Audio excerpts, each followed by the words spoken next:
कृष्ण कृष्ण हरे हरे, हरे Ram Ram Ram Hare Hare.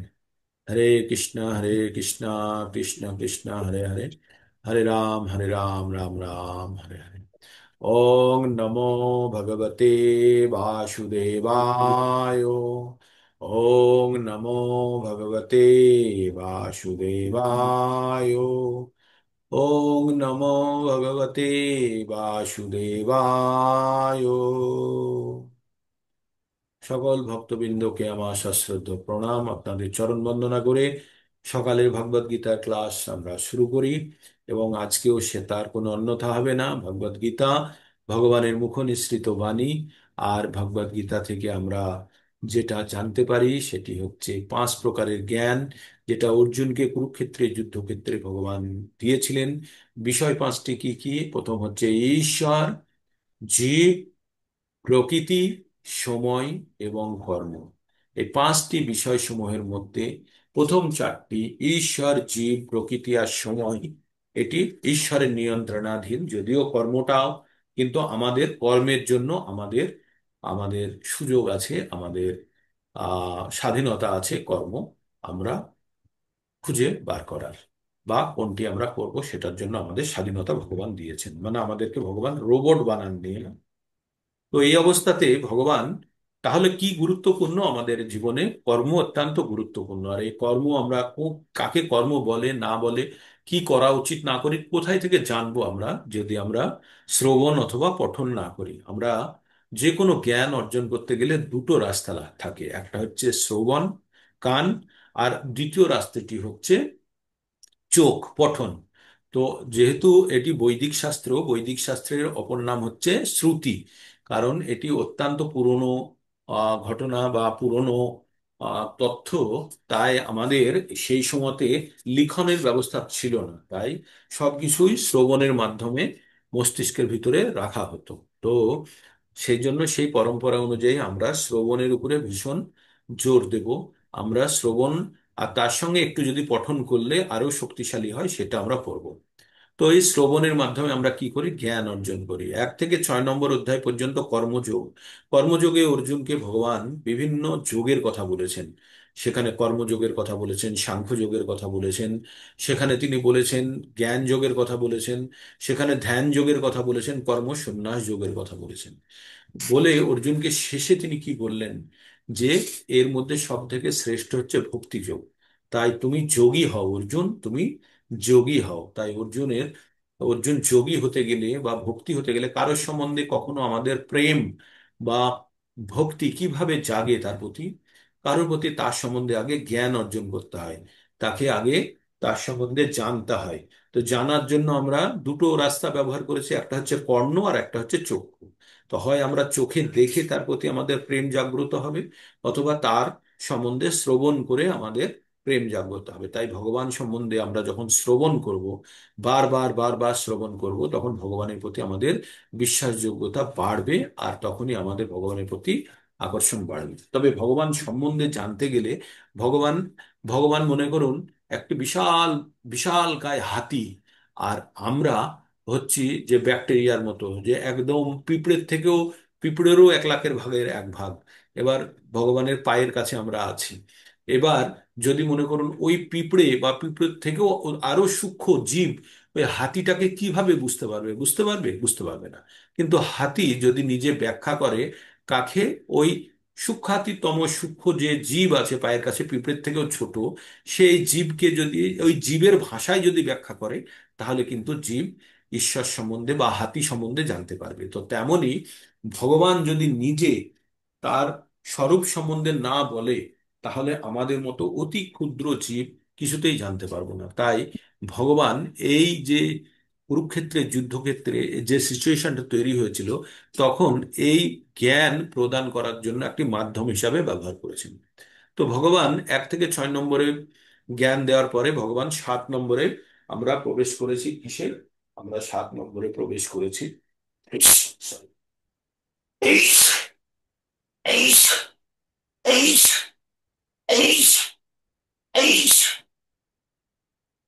Sorry.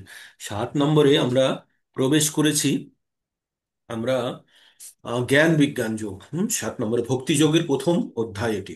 সেখানে ভগবান তার নিজের সম্বন্ধে কিছু বলছেন, নিজের সম্বন্ধে এবং জগৎ সম্বন্ধে একটু একটু করে জ্ঞান দিতে শুরু করছেন। তো আমরা প্রথমে ভগবান কি বললেন, যে অর্জুন, তোমাকে আমি এমন জ্ঞান দিচ্ছি যে জ্ঞান অর্জন করার পরে তোমার আর কিছু জানা বাকি থাকবে না। তাই তুমি আমাতে মন লাগিয়ে আসক্ত হয়ে তুমি খুব শ্রদ্ধার সঙ্গে তুমি শোনো।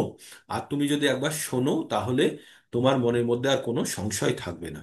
তারপরে ভগবান প্রথম জ্ঞানের কথাটি বললেন, যে হাজার হাজার মানুষের মধ্যে কেউ একজন ভগবানের প্রতি ভক্তি করার ইচ্ছা দেখায়। আর এই রকম হাজার হাজার মানুষের মধ্যে কেউ একজন ভগবানকে প্রকৃত অর্থে জানতে পারে, জানতে পারে। হ্যাঁ।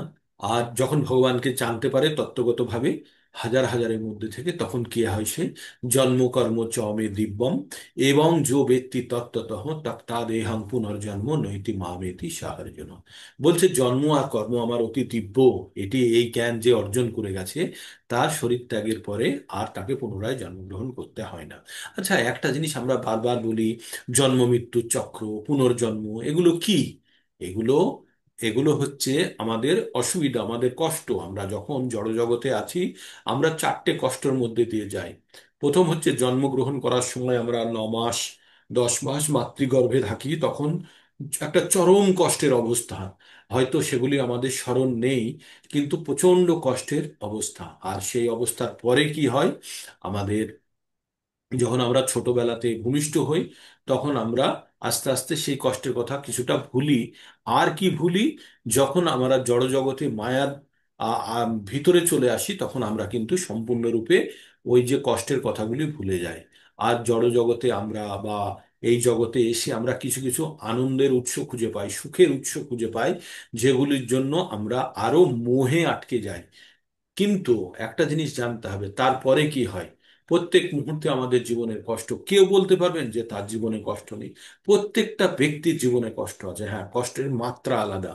কারোর কাছে কষ্ট এখনই চলে এসছে, কারোর কাছে অনেক দিন ধরে আছে, কারোর কাছে আসবে, অপেক্ষা করছে। কিন্তু কষ্ট ছাড়া কেউ কেউ কোথাও মুক্ত থাকতে পারবে না। তাই আপনাদেরকে সব সময় এই কষ্ট পাওয়ার জন্য তৈরি থাকতে হবে। আপনাদের জানতে হবে, ভগবান আপনাদেরকে কষ্ট দিয়েছে মানে আপনাদের পূর্ব জীবনে সঞ্চিত যত ধরনের পাপ জাতীয় ক্রিয়াকলাপ আছে সেগুলোর ক্ষয় হচ্ছে।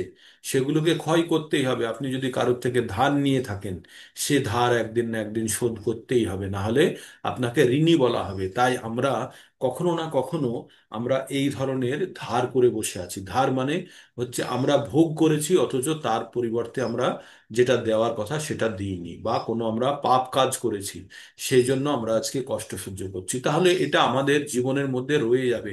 কি কি থাকলো তাহলে? আমাদের জন্ম, জন্মর পরে আমরা বৃদ্ধ হব, আমাদের মুখ চামড়া শুকিয়ে যাবে, গুটিয়ে যাবে, মাথার চুল উড়ে গেছে, দেখতে কুৎসিত হয়ে যাব আমরা, সেই 18 বছর 20 বছর 22 বছরের মতো দেখতে আর সুন্দর থাকবো না। তো এগুলো আমাদের প্রত্যেকের জীবনে হয়। এগুলোকে যদি আমার হয়নি এখনো যদি আপনি ভাবেন তাহলে ভুল। প্রত্যেকটা মানুষের জীবনে হচ্ছে, আর আপনার জন্য হচ্ছে না মানে শুধু সময়ের অপেক্ষা। আমার জীবনে কি হবে সেটা সেই তখন গিয়ে দেখার প্রয়োজন নেই, আমরা অন্যদের দেখেও এটা শিখতে পারি, তাই না? তো সেই জন্য আমরা জানি এই পৃথিবীতে যারা এসছে তারা প্রত্যেকে বৃদ্ধ হবে, তারা প্রত্যেকে রোগাগ্রস্ত হবে। রোগ হবেই, হবেই। একজনও বলতে পারবে যে তার কোনোদিন রোগ হয়নি? হবেই, যদি না হয়েছে হবেই। এটি শাস্ত্রে বর্ণিত আছে। আর আমরা প্রত্যেকটা জিনিস শাস্ত্রে যেগুলো বর্ণিত আছে, প্রত্যেকটা জিনিস ব্যবহারিক। তারপরে কি হবে, আমাদের মৃত্যু হবে। আর এই মৃত্যু কাকে বলে? মৃত্যু মানে হচ্ছে শরীর ত্যাগ। শরীর ত্যাগ, আত্মার কখনো মৃত্যু হয় না, আত্মা পুনরায় জন্মগ্রহণ করবে। জাতস্য হি ধ্রুব মৃত্যু, ধ্রুবং জন্ম মৃতস্য চ। তো আমরা, যার জন্ম হবে তার মৃত্যু হবে, যার মৃত্যু হবে জন্ম হবে। এই জিনিসটা যে যত সরলভাবে বুঝবে, তার জড়জগতের কষ্টকে সে গ্রহণ করে সে কষ্টের প্রতিকার করার চেষ্টা করবে। এইবার যা কষ্ট পাচ্ছি, যেন পুনরায় আমাকে সেই কষ্ট পেতে না হয়। এটাই এটাই যারা জীবনে সিদ্ধান্ত করে নেবে, তারা কিন্তু এই জন্ম মৃত্যুর চক্র বা এই কষ্ট থেকে বেরোনোর জন্য প্রচেষ্টা করবে। না হলে বাকিদের কি হতে হবে? না হলে আবার সেই একই কষ্ট। এই প্রত্যেকদিন সকাল উঠবে, সূর্য হবে, সারাদিনে পরিশ্রম হবে, কাজ করব, খাবো, ঘুমোবো, আবার সকালবেলা থেকে পরিশ্রম। এই যে জিনিসটা, এটা জীবনের ক্ষেত্রেও প্রতি মাসে হবে, প্রতি বৎসরে হবে, প্রতি জীবনে হবে। তাই বুদ্ধিমান ব্যক্তি কি করবে? প্রতিদিন ব্যাটারি কিনে টর্চ জ্বালানোর থেকে একটা রিচার্জেবল ব্যাটারি কিনে নেবে, যে ব্যাটারি অটোমেটিক্যালি রিচার্জ হবে, আর আমাকে ব্যাটারি কিনতে হবে না। তাই মনুষ্য জীবন থেকে মুক্ত হতে গেলে আমাদের কি লাগবে? আমাদের এই জন্ম মৃত্যু চক্র থেকে। তাই এই জ্ঞান আমরা কোথায় থেকে পাবো? এই জ্ঞান আমরা পাচ্ছি ভগবত গীতা থেকে। তাই আমাদের যত, আমাদের জীবনে, এই জীবনে কষ্ট আসবেই। যদি কারো কষ্ট না আসে, তারই ভয়ভীত হওয়া উচিত, যে যখন তখন বড় বিপদ আসতে পারে। আর আসবেই, আসবেই। তাই যাদের বিপদ এসে গেছে তারা সেই বিপদটাকে হ্যান্ডেল করে ভাবুন, ভগবান অল্প একটু দিয়ে মিটিয়ে দিচ্ছে। আর যদি ভাবেন যে বিপদ আসেনি, খুব তো দিব্যি কাটিয়ে দিচ্ছি, না, এই জগতের নামই হচ্ছে দুঃখালয়ম অশাশ্বতম।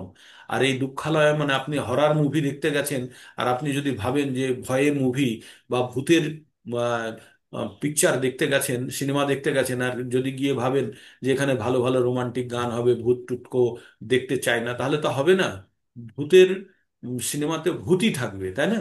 ভূতের ভয়ই পাবেন আপনি, তো সেটা দেখে ভয় পেলে তো হবে না। তাই আমাদের এই পৃথিবীর নাম হচ্ছে দুঃখালয় শাশ্বতম। এটা দুঃখের জায়গা। তো এখানে যদি আমরা ভাবি যে সুখ খুঁজবো, তাহলে মদের দোকানে গিয়ে দুধ কেনার মতো, ওখানে দুধ চাইলে পাবেন, বা ওখানে গিয়ে সর্ষের তেল চাইলে পাবেন? পাবেন না, ওখানে মদই পাওয়া যাবে। তো পৃথিবীর নাম হচ্ছে দুঃখালয়ম অশাশ্বতম, আর এটা অস্থায়ী। কিছুদিন পরে আমাদেরকে ছেড়ে, যতই আপনি সঞ্চয় করুন, যাই করুন, একদিন আমাদের ছেড়ে চলে যেতেই হবে। তো যদি বলে কিভাবে জানবো ছেড়ে যেতে হবে, প্রত্যেকটা মুহূর্তে জরুরি নয় কি আমার অভিজ্ঞতা দিয়ে আমরা বুঝবো, আমরা অন্যদের যাদের দেখেছি তাদের থেকে আমাদের এই জ্ঞান অর্জন করতে হবে। তো এই হচ্ছে আমাদের পৃথিবীর অবস্থা। তাহলে আমরা ভগবানের জ্ঞান অর্জন করার ফলে আমরা কি জানবো? যে পৃথিবীতে হাজার হাজার মানুষের মধ্যে কেউ একজন এই জিনিসটা বুঝেছে, যে জন্ম মৃত্যু জরা ব্যাধি, আধি আত্মিক, আধি ভৌতিক, আর আধি দৈবিক, এই কষ্টের মধ্যে থেকে বেরোতে গেলে ভগবানের শরণাপন্ন হতে হবে। তাই ভগবান আরো ব্যাখ্যা করছেন, ভূমি অপনল বায়ু খং মনোবুদ্ধির এই বচা অহংকার ইতি এম্মে ভিন্না প্রকৃতির অষ্টধা। বলছে এই আটটি জিনিস নিয়ে জড় জগতের যে কোনো শরীর তৈরি। কি কি? ভূমি, অপ, নল, বায়ু। ভূমি মানে হচ্ছে মাটি, জল, বায়ু, আকাশ আর অগ্নি, এই পাঁচটি জিনিসকে বলা হয় পঞ্চভূত। আর মন, বুদ্ধি, অহংকার, এই তিনটেকে বলা হয় সূক্ষ্ম শরীর। তাহলে পাঁচ আর তিনে আটটা নিয়ে এই জড় জগতের বহিরাঙ্গা শক্তির দ্বারা জড় জগৎ তৈরি। এটা ছাড়াও ভগবান কি বলছে আরো কিছু বলছে। অপারে ভগবান তারপরে 5 নম্বর, 4 নম্বরে ভগবান বললেন ভূমি অপ নলবায়ু। তারপরে ভগবান বলল অপরেয় মৃতস্তন্যাং বৃদ্ধি প্রকৃতি মেয়ে, অপরেয়, না, কোনটা বলবো? অপরেয় মৃতস্তন্যাং বৃদ্ধি প্রকৃতি, প্রকৃতিম বৃদ্ধি মে পরাম জীবভূতাং মহাবাহু জাদায়ং জায়েদং ধার্যতে জগৎ। ভগবান কি বললেন? অপরেয় মৃতস্তন্যাং প্রকৃতিম বৃদ্ধি মে পরাম জীবভূতাং মহাবাহু জয়দং ধার্যতে জগৎ। ভগবান বললেন, ভগবান বললেন যে এই উৎকৃষ্ট, নিকৃষ্ট প্রকৃতি, আমরা কি বললাম? আমরা প্রথমে যেটা বললাম সেটি হচ্ছে নিকৃষ্ট প্রকৃতি ভগবানের। এটা ছাড়াও ভগবানের একটা উৎকৃষ্ট প্রকৃতি আছে, যেটা দিয়ে এই সমস্ত, দিয়ে এই জগৎ সংসারকে তিনি ধারণ করে রেখেছেন। তাই বললাম না, চাঁদের গায়ে সূর্য পড়ে যায় না, পৃথিবীর গায়ে বুধ এসে পড়ে যায় না। যেমন মণি সুতোতে গাঁথা থাকে, সেটা ভগবান পরেরটাই বলবে। তারপরে বলছে এতে জননী ভূতানি সর্বাণি তু উপধারায় অহংকিত সন্ন্যাস্য জগত প্রভাব প্রলয়স্তথা। ভগবান বললেন এই উভয় প্রকৃতি থেকে আমাদের কি তৈরি হয়? আমাদের সমস্ত জগতে যা কিছু আছে এই দুটো দিয়ে তৈরি হয়, একটা জড় প্রকৃতি আর একটা অন্তরঙ্গা প্রকৃতি। ভগবানের উৎকৃষ্ট আর নিকৃষ্ট দুই প্রকৃতি দিয়ে যত কিছু স্থাবর জঙ্গম, স্থাবর মানে হচ্ছে যেটা স্থির, আর জঙ্গম মানে হচ্ছে যেটা চলতে পারে, এইগুলো দিয়ে যত কিছু আছে সবকিছু এই দুটো দিয়ে তৈরি হয়। তো কালকে মহুয়া মাতাজি বললেন 24টি তত্ত্ব, সুন্দরভাবে বলেছিলেন। আপনাদের সকলকে মনে রাখতে হবে এই 24টা কি: ভূমি, অপ, নল, বায়ু, আর কি হচ্ছে হাত, পা, মুখ, আর হচ্ছে বস্তু পায়ু, আর হচ্ছে চক্ষু, কর্ণ, নাসিকা, জিহ্বা, ত্বক, রূপ, রস, গন্ধ, শব্দ, স্পর্শ, মন, বুদ্ধি, অহংকার, প্রধান, আর প্রধান। জীব। এই টোটাল 25টি তত্ত্ব দিয়ে আমরা জীবেরা তৈরি। তো ভগবান এই কথা একটা মোটামুটি আইডিয়া দিলেন, কি দিলেন, অন্তরাঙ্গা শক্তি আর বাহিরাঙ্গা শক্তির আইডিয়া দিলেন, দিয়ে তারপরে ভগবান বলছে মত্ত পরতরম নান্নাৎ কিঞ্চিত অস্তি ধনঞ্জয়। বললেন যে আমার থেকে শ্রেষ্ঠ আর পৃথিবীতে কেউ নেই। আর যেমন মণি, যেমন মালা যেমন সুতোতে গাঁথা থাকে, তেমনি এই জগৎ সংসার আমার শক্তি দ্বারা গাঁথা আছে। এগুলো সব হয়ে গেছে, তবুও আপনাদের রিভিশনের জন্য বলছি। তারপরে ভগবান কি বললেন, রসমহম রস অহম অস্মু কৌন্তেয় প্রভাস্মি শশী সূর্যয় প্রণব সর্ববেদেষু শব্দ খেই পৌরসং নিশু। ভগবান বললেন, আমি জলের রস, জল থেকে আমরা যে স্বাদ পাই সেটা জানবেন ভগবানের, সূর্য চন্দ্রের যে প্রভা বা রশ্মি সেটা জানবেন ভগবানের, বেদের কোনো বেদের যে ওঙ্কার শব্দ সেটি হচ্ছে ভগবান আর ভগবানের নাম, আর আকাশ থেকে শব্দ বা ধ্বনি যেটা, এবং মানুষের সামর্থ্য বা পৌরুষত্ব সেটাও ভগবানের অংশ। এইভাবে যখন আমরা জানবো, তাহলে ভগবান সম্বন্ধে আমরা জানবো যে ভগবানের কি আমাদের দিয়েছে, বা প্রত্যেকটা মুহূর্তে আমাদেরকে ভগবানকে স্মরণ করতে হবে।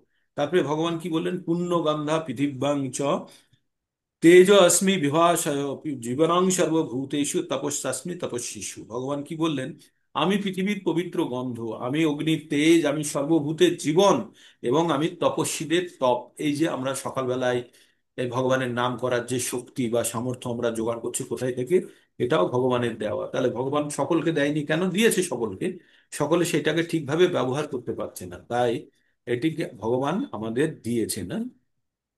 তারপরে ভগবান কি বললেন, বীজ বীজং মাং সর্বভূতানাং বিদ্ধি পার্থ সনাতনম বুদ্ধির বুদ্ধিমতামস্মি তেজস্বী তেজো না তেজো নাময়ম।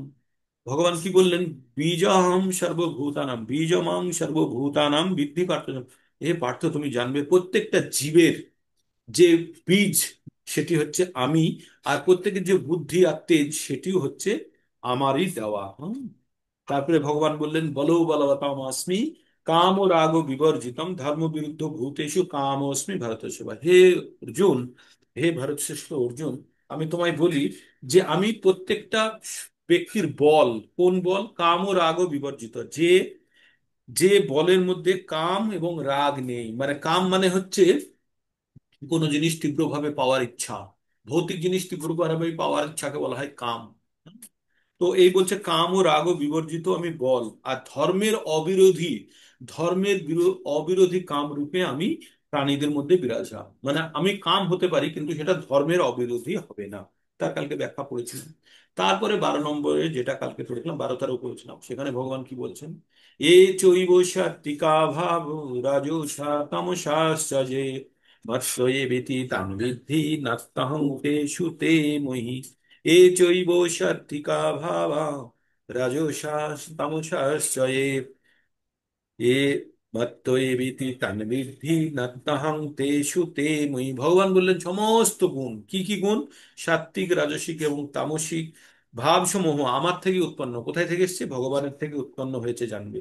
আমি সকলের, আমি সে সকলের অধীন নয়, কিন্তু তারা আমার অধীন। কালকে সাপের বিষের উদাহরণ দিয়ে বলেছিলাম, সাপের মুখে বিষ থাকে, বিষ সাপকে কিন্তু কখনো মারতে পারে না বা সাপের কোনো উপরে কোনো প্রভাব ফেলতে পারে না। তেমনি আমাদের ভগবান, ভগবান বলছে যে এই তিনটে গুণ আমার থেকেই সৃষ্ট, কিন্তু এই গুণের প্রভাবে আমি আসি না। কারা আসে, সাধারণ মনুষ্য আসে। কিভাবে আসে, ভগবান বলছেন, ত্রিবীর গুণময়ীর ভাবৈরবি সর্বমিদং জগত মহিতাং নাভিজানতি মামেব পরমাব্যয়ম। ভগবান বললেন, আমি যে অব্যয়, আমি অক্ষয়, আমি অমর, আমি অজর, এই জিনিসটা মানুষ জানতে পারে না। কেন, কারণ মানুষ এই যে প্রকৃতির তিনটে গুণের গুণের দ্বারা মোহচ্ছন্ন হয়ে আছে, গুণের দ্বারা আচ্ছন্ন হয়ে আছে। আপনি যদি পুরো শরীরে শীতের বস্ত্রের মতো একদম পুরো গোগলস আর থেকে শুরু করে হুড ক্যাপ সমস্ত কিছু গায়ে, মোটা চাদর জ্যাকেট, পায়ে জুতো, সব কিছু পরে, মুখে মাস্ক লাগিয়ে, আবার কখনো কখনো আমরা মুখে ওই বোরখার মতো মুখ বেঁধেও নিই না, একটা ছোট কিছু দিয়ে কাপড় দিয়ে, যাতে সামান্যতম আমাদের আলো না লাগে, কি নাম, তাপ না লাগে, এই ঠান্ডা না লাগে। এইভাবে যখন আমরা বেরোই, তখন কি আমাদের গায়ে রোদ্দুর লাগে? রোদ্দুর লাগে না। রোদ্দুর কোথা থেকে লাগবে, তার আগেই তো আমি সমস্ত শরীরকে একদম যাচ্ছে তাই ভাবে ঢেকে ফেলেছি, তাই না? তো তেমনি আমরা এই প্রকৃতির তিনটে গুণ দ্বারা মোহের মধ্যে আমরা ওইভাবে ডুবে আছি, তাই আমরা ভগবানের অব্যয় রূপ আমরা জানতে পারি না। কারণ কারণ কি, আমরা প্রকৃতির তিনটে গুণ দ্বারা আমরা এমন ভাবে ডুবে আছি, প্রত্যেকটা মুহূর্তে ভগবানের কথা বললেই সকলের গা জ্বলে যায়। কেন? কারণ তারা এমন ভাবে মানে তারা মোহের মধ্যে আটকে আছে, যারা কিছুতেই বেরোতেও চায় না, আর বেরোতে পারবেও না তারা। কারণ তাদের ভগবানের প্রতি, ভগবানের জ্ঞানের প্রতিও তাদের আগ্রহ নেই, এবং ভগবানের জ্ঞান তারা প্রাপ্ত করলেও সেটাকে বিশ্বাস করে না, বা কিছুটা পেলেও সেটাকে বিশ্বাস করতে চায় না। তাদের বেশিরভাগই কি, তাদের সব সময় মনে হয় যে এই ভৌতিক জগতই সব, এটাই এটাই হচ্ছে মহাচ্ছন্ন অবস্থা। তো যারা এই তিনটে গুণের দ্বারা মোহিত হয়ে আছে, তারা কখনোই কখনোই তারা এই মহাচ্ছন্ন অবস্থা থেকে না বেরোলে ভগবানকে জানতে পারবে না। আর ভগবান কি বলছে? ভগবান যে অব্যয়, ভগবান যে অজ, ভগবানের যে জন্ম হয়নি, ভগবান যে অক্ষয়, সেটা জানতে পারে না। আর আমরা কি, আমরা ভগবানের অংশ। তাহলে আমরা যখন ভগবানের অংশ, তাহলে আমরাও অব্যয়। কিন্তু আমাদের এই শরীরটি অব্যয় নয়, এই শরীরটি ক্ষণিকের। তাই আমরা এই শরীরটি ত্যাগ করব। কিন্তু আমরা আমরা মানে আমরা আত্মা যারা, আমরা ব্যক্তিগত রূপে আত্মা যারা, যারা নিজেদেরকে আত্মা ভাবি, তারা কিন্তু কোনো পরিবর্তন হবে না। আত্মা যেমন ছিল তেমনই থাকবে। আর এরকম আবার আর একটা শরীর ধারণ করবে, যদি সে মুক্ত না হয়। ঠিক। তো এইভাবে আমরা যখন এই জ্ঞান যখন আমরা অর্জন করতে পারবো, তখন কিন্তু আমাদের কষ্টের জায়গাটা কমতে শুরু করবে। এইবার 14 নম্বরে এমন একটা শ্লোক পড়বো, শ্লোকটি শুনুন। আপনাদের এই শ্লোকটি বুঝতে হবে, খুব সুন্দরভাবে বুঝতে হবে। এখান থেকে 3-4টে শ্লোক খুব গুরুত্বপূর্ণ আছে। এই শ্লোকটি শুনুন। দৈবী হৈসা গুণময়ী, দৈবী হৈসা গুণময়ী, মম মায়া দুরত্যয়া, মামে বোজো প্রপদ্যন্তে, মায়া মে তাং তরন্তি তে। ভগবান কি বলছেন? দৈবী হৈসা গুণময়ী, মম মায়া দুরত্যয়া, মামেজ প্রপদ্যন্তে, মায়া মে তাং তরন্তি তে। ভগবান বলছে এই প্রকৃতি, এই যে প্রকৃতি চলছে কার দ্বারা চলছে? মায়া দেবী দ্বারা চলছে। মায়া দেবীকে দুর্গা দেবী। তো এই দুর্গা দেবীর প্রভাব, প্রভাব থেকে বেরোনো খুব কঠিন। তাই বলছে এই দৈবী হৈসা গুণময়ী, মম মায়া দূরত্বয়া, এই যে প্রকৃতির তিনটে গুণ ভগবানের থেকে দূর করে রেখেছে, আমাদেরকে দূর করে রেখেছে। আর এই মায়ার দ্বারা আমরা এমন ভাবে মুড়ে আছি, আমাদেরকে এমন ভাবে প্যাকিং করা আছে, যে কিছুতেই আমরা এখান থেকে বেরোতে পারছি না। তাই বলছে এই যে তিন গুণ, তিন গুণ দ্বারা দৈবী মাত্রা, দৈবী মায়া, তিন গুণ, তা অতিক্রম করা খুব কঠিন। মানে আমাদের গায়ের উপরে যদি তিনটে প্যাকেট, তিনটে লেয়ার দিয়ে আমাদেরকে কোনো বাক্সের মধ্যে আটকে দিয়েছে মনে করুন। প্রথমে পলিথিন দিয়ে দিল, তারপরে চট দিয়ে আমাদেরকে সেলাই করে দিল, দিয়ে তারপরে বাক্সের মধ্যে ঢুকিয়ে দিয়েছে। এমন অবস্থায় কি আমরা বাক্স থেকে বেরোতে পারবো? পারবো? নিজের থেকে পারবো না। তাহলে আমাদের কি করতে হবে? আমাদেরকে এমন একজনের সাহায্য নিতে হবে যে ওই বাক্সের বাইরে আছে। আমরা সকলে, আমাদের সকলকে এইরকম ভাবে প্রথমে পলিথিনে প্যাক করলো, তারপরে আমাদেরকে চট দিয়ে বাইরে সেলাই করে দিল, দিয়ে তারপরে আমাদেরকে সকলকে একটা বাক্সের মধ্যে ঢুকিয়ে দিল। আমরা কেউ বেরোতে পারবো? কেউ বেরোতে পারবো? পারবো না। তাহলে আমাদেরকে কে বার করতে পারবে? এই বাক্সের বাইরে যে আছে, যার হাত পা খোলা আছে, সেই করতে পারবে তো? তো তাই বলছে, ভগবান বলছে দৈবী হইসা গুণময়ী, ভগবান মানে দেব, মায়া দেবীর এই তিনটে গুণের দ্বারা আমাদেরকে এমন ভাবে বেঁধে রেখেছে যে আমরা এর বাইরে বেরোতে পারবো না। কিন্তু যারা, যারা হাত পা খোলা কার আছে? ভগবানের আছে। যারা ভগবানের কাছে, যারা আশ্রয় নেয়, যারা ভগবানের কাছে প্রার্থনা করে, তারা কিন্তু এই প্যাকেটের মধ্যে থেকে বেরোতে পারে, এই মায়ার চঙ্গুল থেকে। তার মানে একটা পাড়ার গুন্ডা আছে, এসে সকাল বিকেল আপনাকে শাসন করে যায় সব সময়, বলে আমার কথার বাইরে গেলে কিন্তু মেরে ঠ্যাং ভেঙে দেবো। তাই ভয়ে ভয়ে ওর কথা শুনতে থাকেন। কিন্তু ওর থেকে যদি মুক্ত হতে হয়, তাহলে কার থেকে, কে আপনাকে মুক্ত করবে?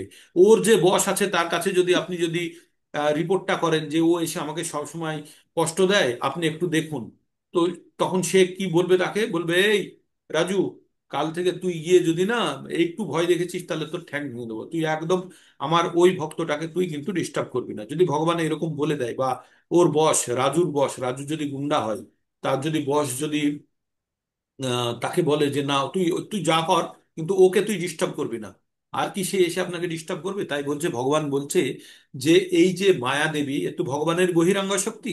এই যারা জেলে থাকে, তারা জেলে যারা কষ্ট পায়, তাদেরকে কষ্ট দেওয়ার জন্যই তো জেলটা তৈরি করা হয়েছে। তো ওই পৃথিবীর নামই হচ্ছে দুঃখালয় মশাশ্বতম। এখানে আমাদেরকে রাখা হয়েছে কিসের জন্য? যাতে আমরা কষ্ট ভোগ করি। আমরা যে সুখ ভোগ করতে চেয়েছি, তার সঙ্গে যে ফল, কষ্টযুক্ত যে ফল আছে, সেগুলো ভোগ করতে হবে। তাই এই জেল থেকে বেরোতে গেলে কার কার সাহায্যে বেরোতে হবে? এই জেল যে চালাই তার সাহায্য নিতে হবে। তো জেল চালাই কে? দুর্গা দেবী। কিন্তু তার উপরের বস কে? তার উপরের বস হচ্ছে ভগবান। তাই ভগবানের যদি কেউ শরণাগতি নেয় তবেই সে এইখান থেকে, এই মায়ার বাঁধন থেকে বেরোতে পারবে। তাই যখন আপনারা এই ভগবানের শরণাগতি নিয়েছেন, আপনারা যা শোনার চেষ্টা করছেন, শুনছেন, বা মনে মনে সংকল্প করছেন, তারা একটা জিনিস জানবেন যে এই ভগবানের কৃপাতেই কিন্তু আপনারা জ্ঞান লাভ করছেন। আর দুর্গা দেবী প্রত্যেকটা মুহূর্তে আমাদেরকে খোঁচাচ্ছে, কষ্ট দিচ্ছে, আর জানাচ্ছে যে ভুলিস না, কখনো ভাববি না এই জায়গাটা কিন্তু আরামের। এই জায়গাটা আরামের, এটা এইখানে আমি চিরস্থায়ী হয়ে থাকবো। এই ভাবনা চিন্তা যেন মনের মধ্যে কখনোই তৈরি না হয়। যখনই তৈরি হবে তখনই ভগবান, মানে দেবী দুর্গা তখন কি করবে? ত্রিশূল দিয়ে খোঁচাবে। ত্রিশূল কি? আধ্যাত্মিক, মানে হয় আমার নিজের কোনো কষ্ট হবে, দুঃখ হবে, মানসিক বা শারীরিক। আদি ভৌতিক পড়োশি এসে ঢিল মেরে আমার জানলার কাঁচ ভেঙে দেবে। বা কোনো একটা ঘটনাতে, আমি দেশে কোনো রাজনৈতিক অস্থিরতা বা কোনো কিছু ঘটলো যেখানে আমার কোনো দোষ নেই, কিন্তু আমি সেখানে আমি কষ্ট ভোগ করতে, অথবা ঝড় বৃষ্টি, খরা, ভূমিকম্প, কোনো দৈবিক ঘটনা ঘটবে। তার মানে আজকের দিনে সারা পৃথিবীতে যুদ্ধ হচ্ছে।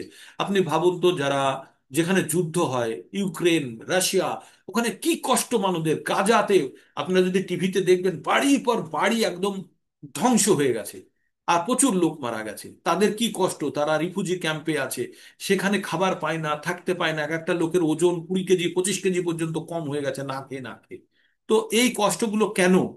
কারণ এই পৃথিবীতে কষ্ট হবে। পৃথিবীর নামই দুঃখালয় মনুষ্যস্বতম। আপনি হসপিটালে যান, তো হসপিটালে গিয়ে দেখবেন মানুষের কি কষ্ট। আপনি কোর্টে যান, গিয়ে দেখবেন মানুষ কি না ঝামেলার মধ্যে ফেঁসে আছে। আপনি থানায় যান, গিয়ে জানবেন মানুষের কি কষ্ট। তো এই জায়গাগুলোতে গেলে আমরা জানতে পারি যে এক একজনের কষ্টের কি জায়গা। আমরা যদি নিজেরা কষ্ট অনুভব না করছি, আর যদি ভাবি যতক্ষণ না কষ্ট পাবো ততক্ষণ পর্যন্ত আমি ভগবানের শরণাগতি নেব না, তাহলে সে পরম মূর্খ। তার মানে অ্যাক্সিডেন্ট করার পরে তাকে ভাবতে হবে যে অ্যাক্সিডেন্ট হলে কি হয়, তার আগেই তো তাকে প্রস্তুতি নিতে হবে। তাই অন্যকে দেখে যারা শেখে তারাই সব থেকে বেশি বুদ্ধিমান। নিজের প্রতি কষ্ট আসার আগে অন্যের কষ্ট দেখে যদি কেউ শিখতে পারে, তাহলে সে বুদ্ধিমত্তার প্রয়োগ করছে। তাই ভগবান বলছে, এই জ্ঞান অর্জন করার পরে আমাদের দুঃখের জন্য অপেক্ষা করতে হবে না, যে কখন আমার দুঃখ আসবে তারপরে আমি ভগবানের শরণাগতিতে যাব। আমাদের এটা থেকে জানতে হবে, এই জ্ঞান লাভের পরে আমাদের জানতে হবে যে দুঃখ আমাদের যখন তখন আসবে, সেটাকে সহ্য করতে হবে। আর আমাদেরকে এর থেকে বাইরে বেরোতে হলে আমাদের কি করতে হবে? ভগবানের শরণাগতি নিতে হবে। তাই ভগবান বলছে, দৈবী হইসা গুণময়ী মম মায়া দূরত্বয়া মামেব যো প্রপদ্যন্তে মায়ামৃতং তরন্তে। এই দুঃখের সাগর থেকে একমাত্র ভগবানই আমাদেরকে পার করতে পারবে, আর কেউ পার করতে পারবে না। কারণ ভগবান যাদের খোলা হাত দিয়ে গেছে, সেই, আমার যদি হাত বাঁধা থাকে, আমার হাত কে খুলে দিতে পারবে? যার হাত খোলা আছে সেই আমাকে হাতটা খুলে দিতে পারবে। তো আমাদের জগতের প্রত্যেকের তিনটে গুণ দ্বারা আমাদের হাত বাঁধা। তাই গুরু মহারাজ যারা, তারা কিন্তু সেই গুণের অতীত। যারা গুণাতীত, তারা কিন্তু কোনো হাত তাদের বাঁধা থাকে না। তাই তখন তারা কি করতে পারে? আমাদের হাত খুলে দেওয়ার চেষ্টা করে। আর হাত খুলে দিলে আমরা তখন মুক্ত হতে পারি, তাই না? তো আমাদের এইটা জেনে, আমরা যখন এটা জেনে যাব, তখন আমাদের কিন্তু মনের মধ্যে তখন একটা ভাব আসবে যে ইয়েস, আমাদের ভগবানের শরণাগতি নেওয়া উচিত। কিন্তু ভগবানের শরণাগতি কারা নেয় না? 4 ধরনের ব্যক্তি আছে যারা ভগবানের শরণাগতি নেয় না। তারা কারা? তাদেরকে বলা হচ্ছে দুষ্কৃতী। যাদের কৃতি নেই, যারা দুষ্কৃতী, যারা অপকর্ম করে, তারা তারা কখনো ভগবানের শরণাগতি নেয় না। তো তাদের কি বলছে 15 নম্বর শ্লোকে? ভগবান বলছেন, নামাং দুষ্কৃতি নো মূঢ়া প্রপদন্তে নরাধমা মায়া প্রহিত জ্ঞানা আসুরিম ভাবমিশ্রিতাহ। আসুরিং ভাবমাশ্রিতাহ। কি বললেন ভগবান? নামাং দুষ্কৃতি নো মূঢ়া প্রপদন্তে নরাধমা মায়া অপহৃত জ্ঞানা আসুরং ভাবমাশ্রিতাহা। তো ভগবান কি বললেন? 4 ধরনের ব্যক্তি যারা ভগবানের আশ্রয় নেয় না, শরণাগতি করে না, যায় নেয় না, তারা কারা? প্রথমে হচ্ছে মূঢ়া, যাদের বুদ্ধি নেই, যারা বোকা, তারা ভগবানের শরণাগতি নেয় না। যারা নরাধম, যারা মানুষের থেকেও অধম, তারা ভগবানের শরণাগতি নেয় না। আর যাদের জ্ঞান আছে, কিন্তু যাদের জ্ঞান মায়া অপহরণ করে নিয়েছে, অনেক পড়াশোনা করেছে, করে অনেক অর্থ উপার্জন করছে, করে এই করছে সেই করছে, তাদের জ্ঞান আছে, কিন্তু তাদের জ্ঞান মায়ার তিনটে গুণ তাদের জ্ঞানকে অপহরণ করে নিয়েছে। আর কে আছে? আসুরিং, যারা আসুরি স্বভাবের, তারাও ভগবানের শরণাগতি যায় না। তাহলে ভগবানের শরণাগতিতে চার ধরনের ব্যক্তিত্ব যায় না। কারা কারা? এক হচ্ছে মূঢ়া, যারা বোকা, গাধার মতো, যারা পরিশ্রম করে অথচ জানে না কেন পরিশ্রম করছে, ঠিক আছে। দুই হচ্ছে নরাধম, মানুষের থেকে অধম যারা, তারাও ভগবানের মানে মানুষের যে গুণগুলো থাকা দরকার সে গুণগুলি যাদের নেই, তারাও নরাধম। আর হচ্ছে যাদের জ্ঞান আছে কিন্তু যাদের জ্ঞান মায়া অপহরণ করে নিয়েছে, যারা এই যে পণ্ডিত ব্যক্তি, যারা স্কুলে পড়েছে, এমএসসি বিএসসি ইঞ্জিনিয়ারিং ডাক্তারি করেছে, করে ভগবানে বিশ্বাস করে না, তারা এই মায়াকে বিশ্বাস করে। আর মায়ার অধীনে থেকে তাদের কি হয়েছে? তাদের জ্ঞানকে অপহরণ করে নিয়েছে কে? মায়া। তাই মায়া যা বলছে তাই সে শুনছে। আর হচ্ছে আসুরি ভাব যাদের মধ্যে আছে, তারা এই চার ধরনের ব্যক্তিত্ব কখনো ভগবানের শরণাগতি লাভ করে না। এর বিস্তারিত মানে বিশাল একটা বর্ণনা দেওয়া আছে এই চার ধরনের ব্যক্তিতে। তো আপনারা যদি কখনো সুযোগ পান, একবার প্রভুপাদের এই বিশ্লেষণটি পড়বেন, খুব সুন্দরভাবে দেওয়া আছে এই চার ধরনের ব্যক্তিত্ব কারা কারা। মেনলি এরা সবাই নাস্তিক প্রকৃতির, হ্যাঁ। তারপরে বলছে কারা চারজন আছে কারা ভগবানের শরণাগতি লাভ করতে চায়। চারজন কারা ভগবানের শরণাগতি লাভ করছে। তো ভগবান 16 নম্বর শ্লোকে বলছে চতুর্বিধা ভজন্তে মাম জানা সুকীর্তিন অর্জুনা আর্ত জিজ্ঞাসু অর্থার্থী জ্ঞানী চ ভারতার সভা। ভগবান বললেন যে চার ধরনের ব্যক্তিরা আমার শরণাগতি নেয় না। তারা কারা? মূঢ়া, নরাধম, যাদের জ্ঞান মায়া অপহরণ করেছে, আর যারা আসুরি ভাব যাদের, তারা কখনো ভগবানের শরণাগতি নেয় না। কিন্তু চার ধরনের ব্যক্তিত্ব ভগবানের শরণাগতি নেয়, নেয়। তারা কারা? তারা হচ্ছে চতুর্বিধা, তাদের সুকৃতি আছে। তারা কারা? আর্ত, আর্ত মানে হচ্ছে দুঃখী, যাদের অনেক দুঃখ, তারা ভগবানের শরণাগতি নেয়। জিজ্ঞাসু, যাদের মনের মধ্যে ভগবান সম্বন্ধে প্রশ্ন জেগেছে, তারা ভগবানের শরণাগতি নেয়। জ্ঞানী, যাদের জ্ঞান আছে, প্রচুর জ্ঞান অর্জন করেছে, করে ভগবান সবকিছুর মূল সেটা যে জেনেছে, সে ভগবানের আশ্রয়ে যায়। আর আর কে যায়? অর্থার্থী, যাদের টাকার প্রয়োজন, তারাও ভগবানের শরণাগতি দেয়। তাহলে চার ধরনের ব্যক্তিত্ব কি হলো? দুঃখী, যারা প্রচন্ড দুঃখের মধ্যে আছে, তারা ভগবানের শরণাগতি নেয়। যাদের মনের মধ্যে প্রশ্ন জেগেছে ভগবান কে, তারা ভগবানের শরণাগতি নেয়। যাদের অর্থের প্রয়োজন, যারা অর্থের জন্য কষ্টে আছে, তারা ভগবানের শরণাগতি নেয়। আর যারা জ্ঞানী, যাদের প্রচুর জ্ঞান আছে, তারা ভগবান। তো এই চার ধরনের ব্যক্তিত্ব ভগবানের শরণাগতিতে যায়। তো আপনারাও নিজেদের অবস্থান বুঝে নিন। আপনারা এই আট টোটাল বললাম, মূঢ়া, বোকা, নরাধম, আর তারপরে মায়া অপহৃত জ্ঞানা, আর আসুরিং ভাব নস্মিতা। এটা গেল প্রথম চারটে। আর পরের চারটে হচ্ছে আর্ত, দুঃখী, জিজ্ঞাসু, মানে যাদের মধ্যে প্রশ্ন আছে, অর্থার্থী, যাদের টাকার প্রয়োজন, আর জ্ঞানী। এই চার ধরনের, এই আটটির মধ্যে আপনাদের নিজের নিজের জায়গা ভেবে ভেবে নিন আপনারা কোন জায়গায় আছেন। আপনারা ভাবুন তো নিজে নিজে কোন জায়গায় আছেন। ভাবতে পারেন? বলুন তো আপনারা, হাত হ্যান্ড রেজ করে বলুন তো কে কোথায় আছেন, বলুন। বলুন দেখি। আর তারপর আমি কোথায় আছি আমি বলবো। বলুন, আপনারা হ্যান্ড রেজ করে বলুন কে কোথায় আছেন, শুনি আপনাদের মুখ থেকে। কে কোথায় আছেন বলুন, শুনি। এই আট ধরনের বললাম, একটা হলো মূঢ়া, দুই হচ্ছে আসুরি ভাব, 3 নম্বর হচ্ছে নরাধম, 4 নম্বর, আর আর একটা হচ্ছে আপনার যাদের জ্ঞান মায়া অপহরণ করেছে, হ্যাঁ। আর এইদিকে হচ্ছে আর্ত, দুঃখী, জিজ্ঞাসু, অর্থার্থী মানে টাকার প্রয়োজন, আর হচ্ছে জ্ঞানী। বলুন। তৃপ্তি মাতাজি বলুন। বলুন আপনি কোথায় আছেন? হরে কৃষ্ণা। জিজ্ঞাসুতে আছি। মাতাজি কি জিজ্ঞাসু, অবস্থায় আছেন? আপনার অবস্থান কোনটি 1 থেকে 8-এর মধ্যে? জিজ্ঞাসু, মুড়া। জিজ্ঞাসুতে আছি। জিজ্ঞাসু। আচ্ছা, হ্যাঁ, মাতাজি জিজ্ঞাসু। আর এদিকে শতরূপা, ইয়ে, সুতপা মাতাজি বলুন আপনি কি, আপনার কি অবস্থা? শুনতে পাচ্ছি না। মুড়া মুড়া আমি। ভগবান জানতেন। মাতাজি বলুন আপনার অবস্থা কি? আমি ভগবানই মুড়া। জানেন। বুঝতে পারলাম না, আরেকবার বলুন। ভগবানকে জানেন।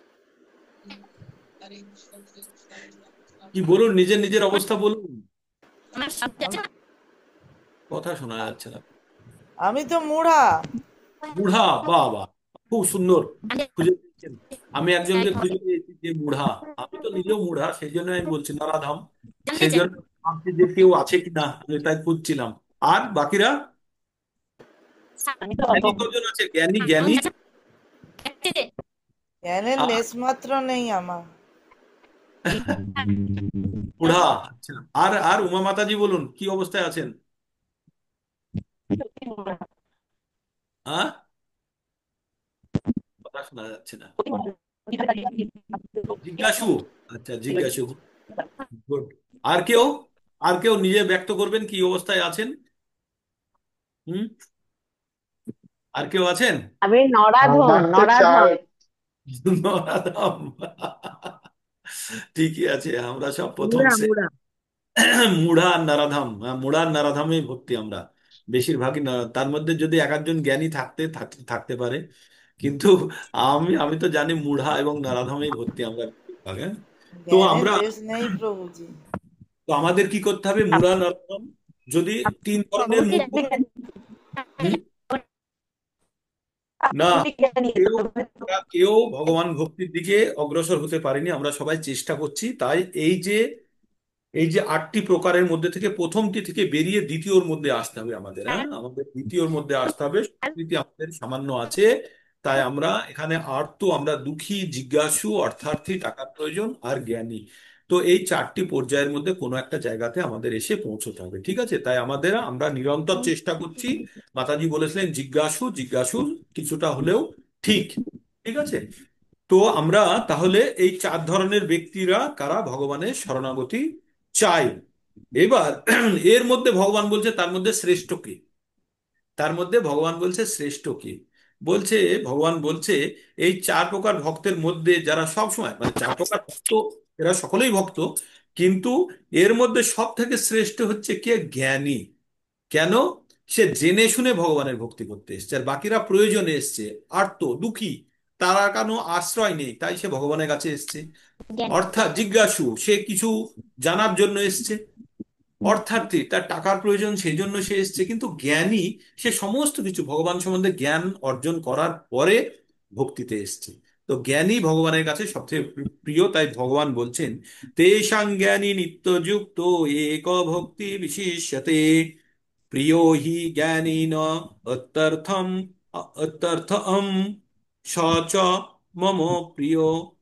ভগবান বললেন তেষাং জ্ঞানী নিত্যযুক্ত, সেই জ্ঞানী যে সব সময় ভগবানের সঙ্গে যুক্ত হয়ে এক ভক্তি বিশিষ্যতে, মানে একনিষ্ঠ হয়ে ভগবানের ভক্তি করছে। প্রিয় হি জ্ঞানীন অত্যর্থম স চ মম প্রিয়। আর ওই রকম যে সব সময় যে অত্যন্ত ভাবে ভগবানের সঙ্গে যুক্ত হয়ে ভগবানের ভক্তি করছে, সেই ভগবানের কাছে অত্যন্ত প্রিয়। তাই বললেন এই 4 প্রকার ভক্তের মধ্যে নিত্যযুক্ত, সব সময় নিত্যযুক্ত হয়ে ভগবানে একনিষ্ঠ তত্ত্বজ্ঞানীরাই শ্রেষ্ঠ। কেননা আমি তার অত্যন্ত প্রিয়, তিনিও আমার অত্যন্ত প্রিয়। কে অত্যন্ত প্রিয় ভগবানের? জ্ঞানী, যে ভগবান সম্বন্ধে জ্ঞান অর্জন করেছে, সে অত্যন্ত প্রিয়। তো এই 17 নম্বর পর্যন্ত থাকলো। তারপরে 18 19-এ গিয়ে আবার আমরা 18টা 18টা খুব বেশি এইটার সঙ্গে যুক্ত। তারপরে বলছে উদারাহ সর্ব এবৈতে জ্ঞানী তাত্ত্বৈব তাত্মৈব মে মতম আস্থিতো সহ যুক্তাত্মা মামেব উত্তমাং গতিম। বলছে যে এই সকল ভক্তরা সকলেই নিঃসন্দেহে মহাত্মা। কারা? যারা ভগবানের আশ্রয় নিয়েছে প্রত্যেক, কিন্তু আমার তত্ত্বজ্ঞানে অধিষ্ঠিত জ্ঞানী আমার মতে আমার আত্মস্বরূপ, তিনি অপ্রাকৃত সেবায় যুক্ত হয়ে সর্বোত্তম গতিস্বরূপ আমাকে লাভ করে। তো এই যে ভগবানকে জেনে ভগবানের প্রতি কোনো জিনিস, আর্ত, জিজ্ঞাসু, অর্থার্থী আর জ্ঞানী, 4 প্রকার বললো, এরা প্রত্যেকেই ভগবানের কাছে প্রিয়। কিন্তু অত্যন্ত প্রিয় হচ্ছে জ্ঞানী। আর এই জ্ঞানীরা যখন জেনে গেছে যে ভগবান সম্বন্ধে প্রকৃত জ্ঞান অর্জন করেছে, ভগবান সম্বন্ধে প্রকৃত জ্ঞান অর্জন করলে কি হয়? 4.9, 4.9 মনে আছে? জন্ম কর্ম চ মে দিব্যম এবং যো ব্যক্তি তত্ত্বতঃ তক্তা দেহং পুনর্জন্ম নৈতি মাম এতি সহ অর্জুন।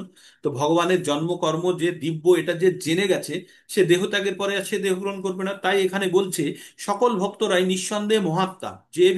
যারাই আপনারা প্রত্যেকে মহাত্মা, কারণ আপনারা ভগবানের ভক্তি করেন বা করার চেষ্টা করছেন, তাই আপনারা প্রত্যেকে মহাত্মা। অতীতে যাই হয়ে থাকুক, আমরা সেটাও পড়বো। অতীতে যাই হয়ে থাকুক, কিন্তু এখন যে ভক্তিতে আছে, সে যদি প্রকৃত অর্থে ভক্তির পথ অবলম্বন করে, তাহলে সে মহাত্মা। ভগবান বলছে, অতি চেত সুদূরাচারো ভজতে মাম অনন্য ভাগ সাধুর এব সমন্তব্য সম্যক ব্যবচ্ছিতে হিস। কেউ যদি অতীত যাই হোক, এখন যদি সে ভক্তির অনুশীলন করে এবং সমস্ত রূপে সে ভগবানের প্রতি সমর্পিত হয়ে ভগবানের আরাধনায় মগ্ন থাকে, সে অচিরেই সে সাধু রূপে গণ্য, তখন তো সাধু রূপে গণ্য করা হবে, এবং অচিরেই সে মহাত্মা রূপে পরিণত হবে। কিভাবে? ভগবান বলছেন, ক্ষিপ্রম ভবতি ধর্মাত্মা সাক্ষাৎ শান্তি নিগচ্ছতি কোন্তেয় পতি জানিহি নামে ভক্তা বনেশ্বতি। হে অর্জুন, তুমি চিল্লিয়ে চিল্লিয়ে বলো, এই তারা অতি চেতা যারা অত্যন্ত দুরাচারী ছিল, তারাও মহাত্মা নামে আখ্যায়িত হবে অতি শীঘ্রই, কারণ তারা সঠিক পথে আছে। আর কি হবে? আর আমার ভক্তের কখনো বিনাশ হয় না। তুমি চিল্লে চিল্লে বলো, হে অর্জুন, তুমি চিল্লে চিল্লে বলো। তো এইভাবে যারা সামান্য ভক্তির পথে অগ্রগতি করে থেকে তাদের কোনো ভয় নেই, তারা মহান ভয় থেকে বেঁচে যাবে। 2:41 বলল কি, নেহাভি ক্রমণা শাস্তি পত্য বায়ানা বিদ্যতে স্বল্পমপস্য ধর্মস্য ত্রয়াতে মহাতো ভয়া। তো আমাদের পরম ভয় থেকে আমাদের বাঁচাবে কে? সামান্য যদি কেউ ভক্তির পথে অগ্রগতি করে থাকে। তাহলে আপনারা সবাই মহাত্মা, নিঃসন্দেহে, তাতে কোনো সন্দেহ নেই। আপনারা ভগবত ভক্তির পথে আছেন, তাই নিঃসন্দেহে কোনো রকম মানসিক শঙ্কা না রেখে ভক্তির পথে সুন্দরভাবে এগিয়ে যান। তাই বলছে, এই সকল ভক্তরা নিঃসন্দেহে মহাত্মা, কিন্তু আমার তত্ত্বজ্ঞানে অধিষ্ঠিত জ্ঞানী আমার মতে আমার আত্মস্বরূপ, আমারই আত্মস্বরূপ, মানে সে ভগবানের রূপ পেয়ে গেছে, আমার অপ্রাকৃত সেবায় কোনো কিছু পাওয়ার আশা ছাড়া, কোনো কিছু অপ্রাকৃত সেবায় যুক্ত হয়ে সর্বোত্তম গতিস্বরূপ আমাকে লাভ করে। আমাদের জীবনের সর্বোচ্চ গতি কি? সর্বোচ্চ গতি হচ্ছে ভগবান প্রাপ্তি করা। তাই যখন আমরা ভগবানের জ্ঞান অর্জন করে ভগবানের সেবায় যুক্ত হয়ে যাব, তখন আমরা ভগবান প্রাপ্তির জন্য একদম কনফার্ম টিকিট পেয়ে যাব। ঠিক আছে? তাই আমরা প্রতিদিন ভগবানের সেবায় যুক্ত হয়ে ভগবানের প্রেমময়ী সেবা, প্রেমময়ী সেবার মধ্যে অর্চন, ভজন, নাম জপ, ভগবানের সেবা দেওয়া, ভগবানকে ভোগ অর্পণ করা, ভগবানকে স্নান করানো, শৃঙ্গার করানো, ভগবানের বাণীর প্রচার করা, সব ভগবান ভক্তি, ভগবত ভক্তির মধ্যে পড়ছে। তাই যে কোনো একটাতে কেউ যদি শক্তিশালী হয়ে থাকে, তাহলেও কিন্তু ভগবান তাকে তার ধামে ডেকে নেবে। তো এই আজকের মতো এখানেই থাক, আবার কালকে 19 নম্বর থেকে শুরু করবো। হরে কৃষ্ণ কৃষ্ণ কৃষ্ণ হরে হরে, হরে রাম রাম রাম হরে হরে। ক্যামেরা অন করুন, কারা কারা উপস্থিত আছে একটা অ্যাটেন্ডেন্স দেখে নি। 28 জন, 29 জন মতো হচ্ছে, সংখ্যা বাড়ছে না। ঠিক আছে, সংখ্যা না বাড়লে যেগুলো থাকবে, আমাদের একটা চাঁদ হলে হবে, জি বেশি টানার দরকার নেই। বহুপাত বলছেন। হুম, 30 হয়েছিল বলুন। প্রভু, 30 উঠেছিল। 30 জন হয়েছিল? আচ্ছা, খুব ভালো। 30, 29, ঠিক আছে, হোক। আমি তো চাইছিলাম যে বছরের শেষে যেন আমাদের 100 জনের কোটা ভর্তি হয়ে যায়, মানে 4টে রুম আছে, একটা রুমের আমাদের ভর্তি হয়ে আর একটা রুমে 4 জন 5 জন হয়। আমি চাই যে 4টে রুমই যেন ভর্তি হয়। ঠিক। ক্যামেরা অন করুন, যারা যারা পারবেন একটা স্ন্যাপশট নিয়ে নিই, অ্যাটেন্ডেন্স নিয়ে নিই। হরে কৃষ্ণ কৃষ্ণ কৃষ্ণ হরে হরে, হরে রাম রাম রাম হরে হরে। আর আর কারো কোনো প্রশ্ন থাকলে বলবেন। কোনো প্রশ্ন, কোনো জিজ্ঞাসা থাকলে বলবেন, কারণ জিজ্ঞাসা যদি না থাকে তাহলে আমি জানবো হয়তো সব বুঝছেন। আর যদি, মাছ হ্যাঁ বলুন। মাছ আপনার মাছ কি- আপনার ভয়েস খুব ব্রেক করছে মাতাজি। ভিডিও বন্ধ মাছ করুন, করুন, আপনি বলুন। ভিডিওটা বন্ধ করে বলুন, ভিডিওটা বন্ধ করে দিয়ে বলুন, প্রশ্নটা বলুন। হ্যাঁ বলুন। মাৎসর্য মানে কি? মাৎসর্য মানে মাৎসর্য ঈর্ষা। মাৎসর্য হ্যাঁ। মানে ঈর্ষা। আপনার বাড়িতে 24 ইঞ্চি টিভি আছে, পাশের বাড়িতে 36 এসে গেছে, দেখে আপনার মনের মধ্যে যে জ্বলন হচ্ছে, সেটাকে বলে হচ্ছে মাৎসর্য, ঈর্ষা। হ্যাঁ, অন্যের হিংসা। ভালো হলে কষ্ট পাওয়া, সেটাকে হচ্ছে ঈর্ষা বলে, মাৎসর্য। হিংসা হিংসা। হ্যাঁ, হিংসা বলে, বাংলাতে হিংসাও বলে এটাকে। এক হিংসা তো হচ্ছে আপনার মানুষকে খুন করা, মেরে ফেলা, সেটাকেও আহ, হিংসা বলে। আর এটাকেও হিংসা বলে, অন্যের দেখে মাৎসর্য জ্বলন। দেশ দর্শন কামড়ের অবস্থা। আর কারো কোনো প্রশ্ন? প্রশ্ন যদি না থাকে তাহলে এখানে বিরাম নিই, আবার কাল আমরা সকালবেলাতে সকাল সকাল সবাই জুটে যান, ভগবানের নাম জপ করুন, ভগবানের প্রার্থনা করুন, সকলের ভালো হোক। হরে কৃষ্ণ কৃষ্ণ কৃষ্ণ হরে হরে, হরে রাম রাম রাম হরে